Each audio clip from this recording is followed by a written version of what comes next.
Hey, what's up, EC? It's Steve again, Harmless Rebel, and it's time for another hard rock and heavy metal update. First off, in the background, I was just in the mood for a little bit of Anthrax this morning, so I pulled this one out of the collection. Worship Music, this is from 2011. Killer album. If you haven't checked this out, this is really Anthrax's return to form for the most part. Just a killer album. That's not a new one. I've had that one since probably about a year and a half now. Like I said, I was just in the mood for some Anthrax. So let's just kind of get into this. First up, man, this thing is trashed. But the record was in pretty good condition, so I grabbed it. It was only a couple of bucks at a used bookstore. But Strange Mahogany, Strange Universe from Mahogany Rush. I'll definitely be on the lookout for another copy. There is a track on here that skips that was driving me crazy, but still a really good record. If you haven't heard Mahogany Rush or Frank Marino, he's definitely worth checking out. You know, you definitely hear his Hendrix influence in the way he intonates his vocal, the way he plays everything, but still get some good hard rock going in there too.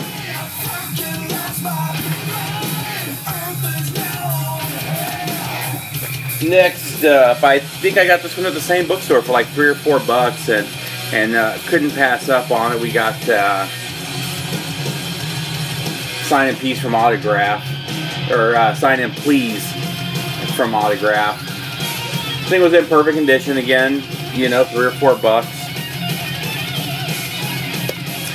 This band is amazing. I've talked about them before. I showed one of their other records probably about 8 or 9 months ago.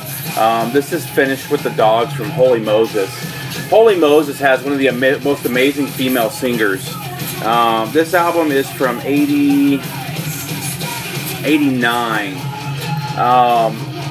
It's not uncommon to hear a really aggressive female thrash singer or female metal singer now, but you didn't hear this in the 80s. I mean, she was just as aggressive as any of the guys out there, and it just made for some really killer albums. And this is my second Holy Moses album. I'm definitely on the lookout for more of their stuff because I've liked every single song that I've heard from them. Very highly recommended, especially if you're into thrash metal, 80s thrash. Next up, Rockin' a Hard Place. Picked this up for really cheap. It was supposedly sealed when I got it. It had been resealed. So it's not in the best condition, but it is one that was, I should say it's not in the best condition. It's VG plus condition, but just not what I was expecting when I bought it. You know, luckily I only paid like $4 or $5, but still. Rockin' a Hard Place from Amorphous. A lot of this, people consider this their least favorite album. I actually like it. I mean, yeah, Joe's not on it, you know, but there's still some, and you definitely notice him not being there. Some of the bluesiness of the riffs that just aren't there, but still, I mean, it's got Bitches Brew. Rockin' a Hard Place is a great song. I mean, Jailbait. There's still some great songs on here, and still definitely worth having in the collection. Next up, we've got Tyranny, another 80s metal band. Just a good album. It's something I was jumping up and down with excitement about, but there's a couple of really good songs on here. Definitely worth checking out. So this one was kind of funny. I found this one in a dollar bin. It says $3 on it, but that's an old sticker. Blackjack. If you're not familiar with this was Michael Bolton's hard rock band, you know. A lot of people don't realize that Michael Bolton did hard rock in the late 70s. I believe this is late 70s. Yeah, 79. What's cool about this is you have Bruce Kulick on guitar. That really is the high point of this album is Bruce Kulick. There's some really good riffs on here.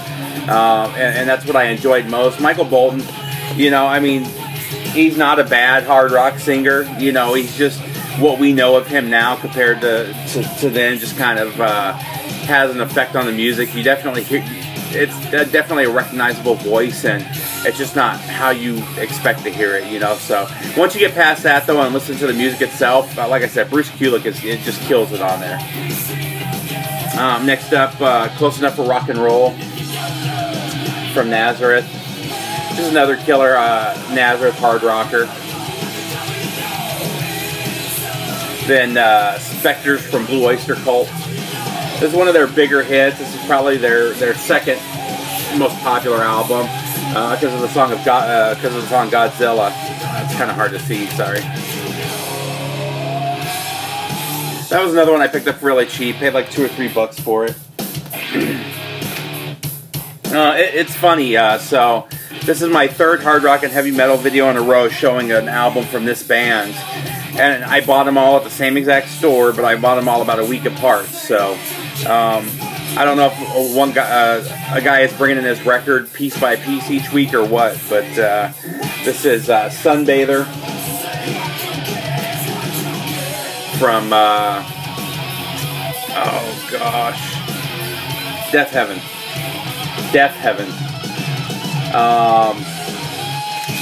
A lot of people listed this as their album of the year last year,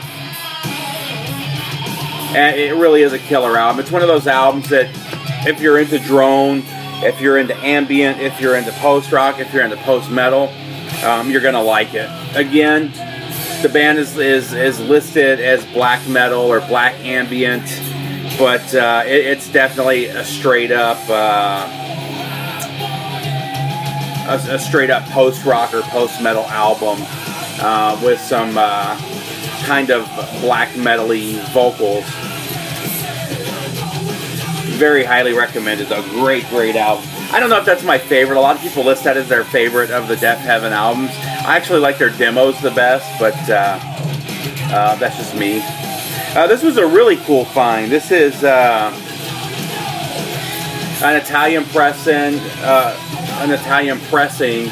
of Very Heavy, Very Humble, which is the UK version of their first album. Here in the US, it was just called Uriah Heep. It had the gatefold with the big snake-looking thing on it.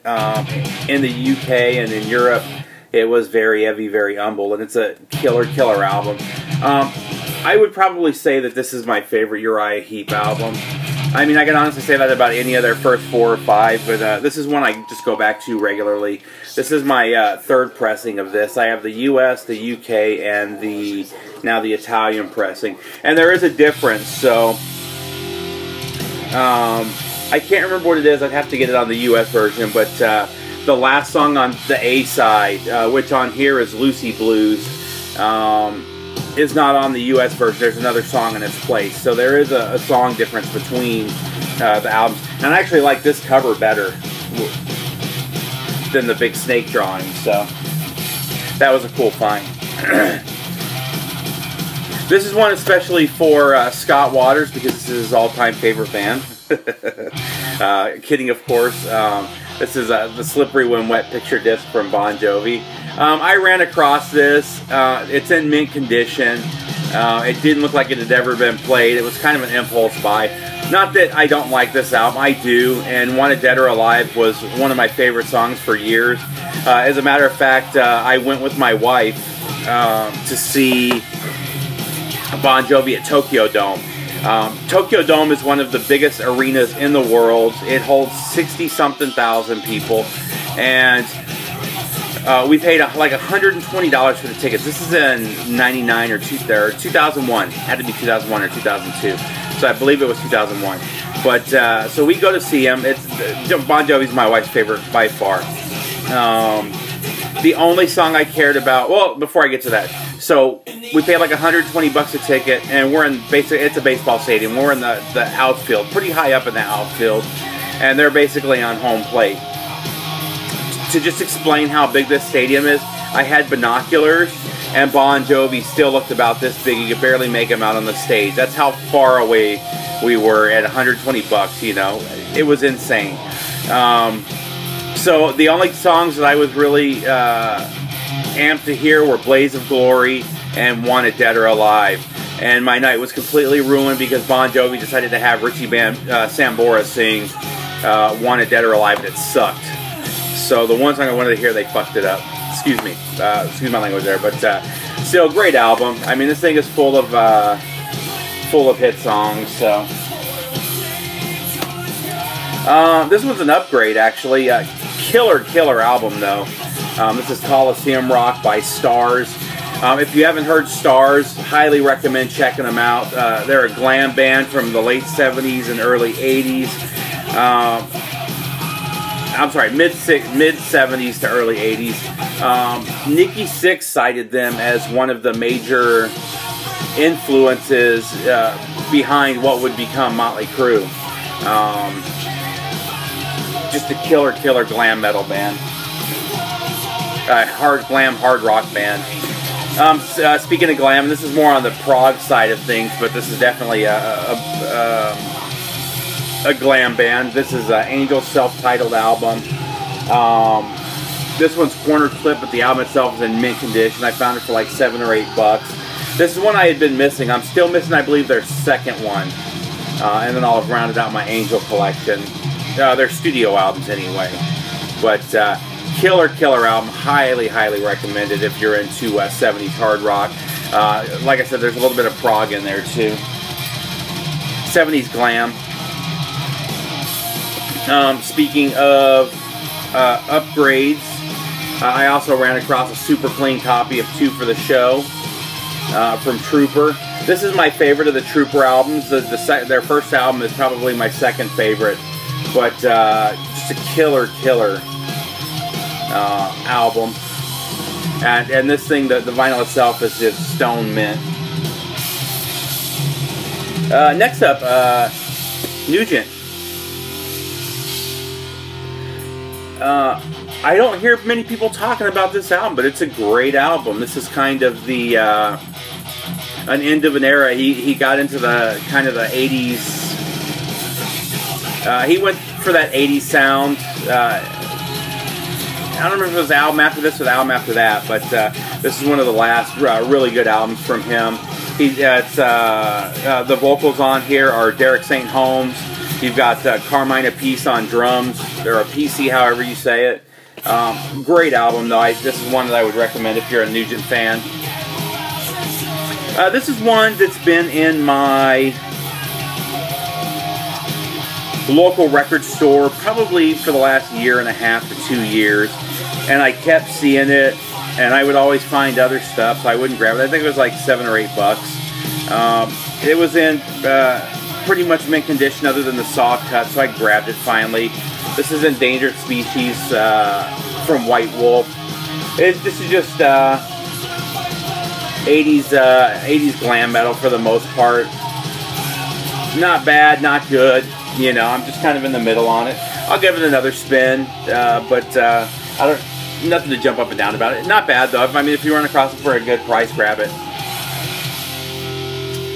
Next up, Great White. This one's Twice Shy, I think. Yeah, it's Twice Shy. This one's on red vinyl. One of my local record stores had it for really cheap, so I grabbed it. I think I paid $9 for it.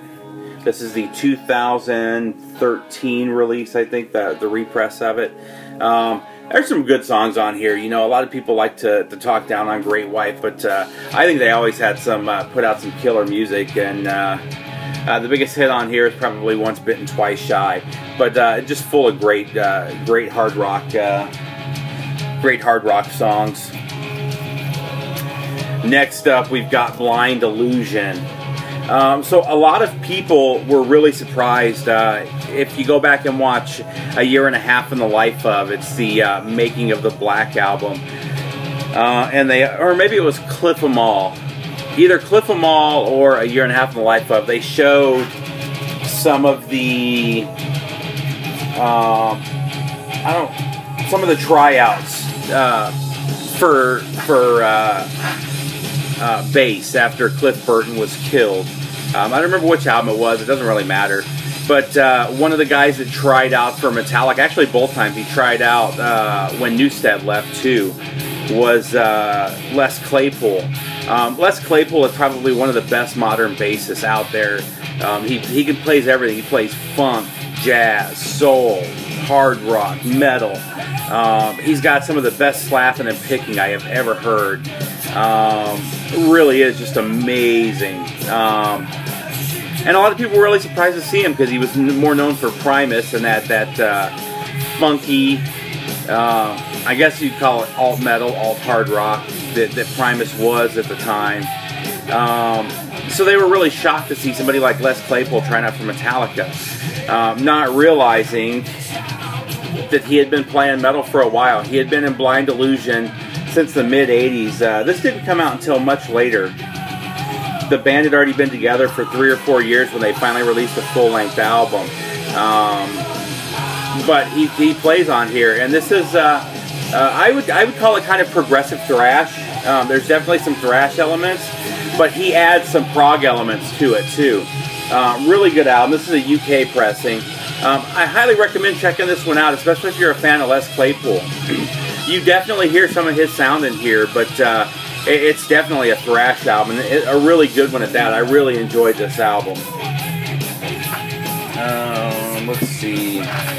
Next up, probably the least favorite Raven album. The Pack is Back. Still some good songs, but they definitely sold out on this album.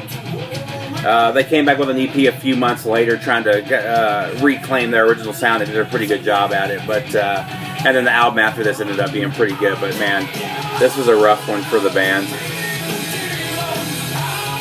Next up we got Foreigner Head Games. This is kind of the end of their, I don't remember if this is their third or their fourth album off the top of my head, but this is kind of the end of their hard rock era before they, you start to hear it a little bit in here, but they, after this they kind of went for that AOR sound. And this album's just amazing from beginning to end. On 4.5 out of 5 stars, I would say. Definitely my favorite from this artist. It's Pat Travers Band live. Man, this is a this album's just an ass kicker.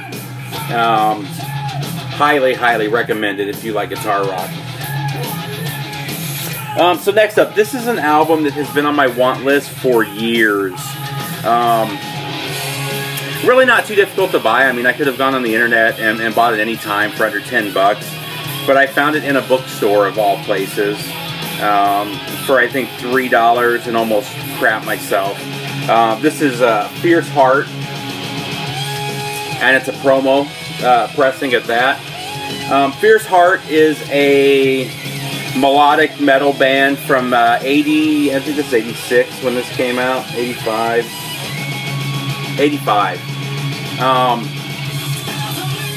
This is the last secular metal band from Rex Carroll, who would go on to form White Cross shortly after this album was released.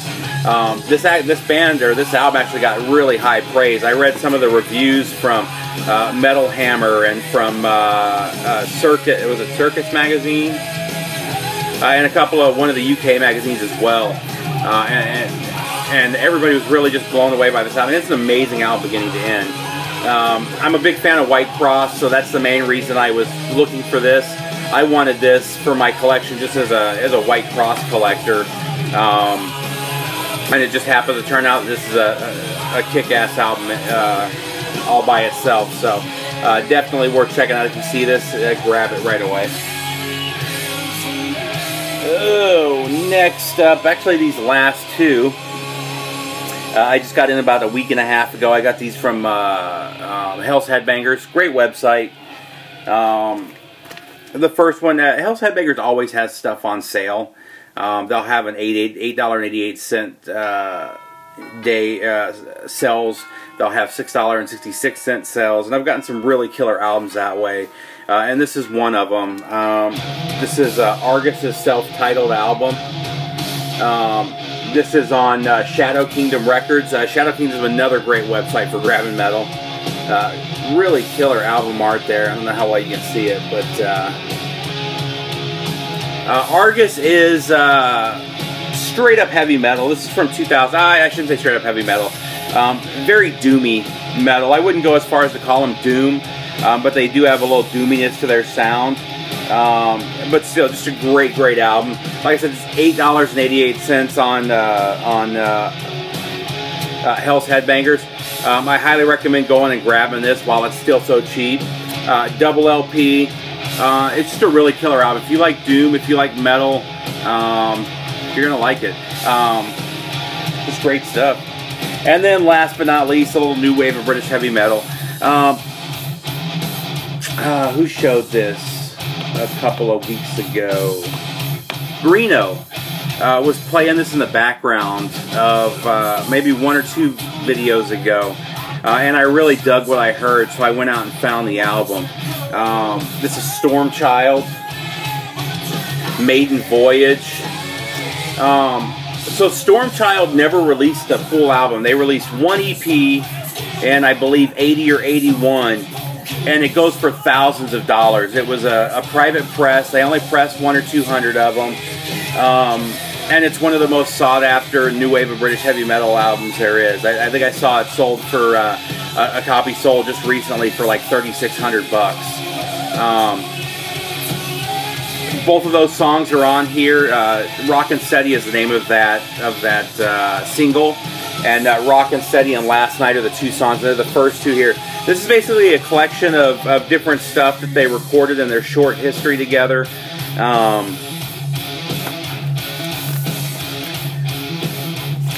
There were a couple songs here recorded for a demo that was never released, and they got signed to a label, and they recorded a few more songs for their first album that was never released. So with the exception of the first 2 songs, which are impossible to find, none of this stuff has been released in any other format. So very cool album art. It's high roller, so they always do it right. You got your lyrics on the inside here, really thick hard stock. Little OB on the side here. It also came with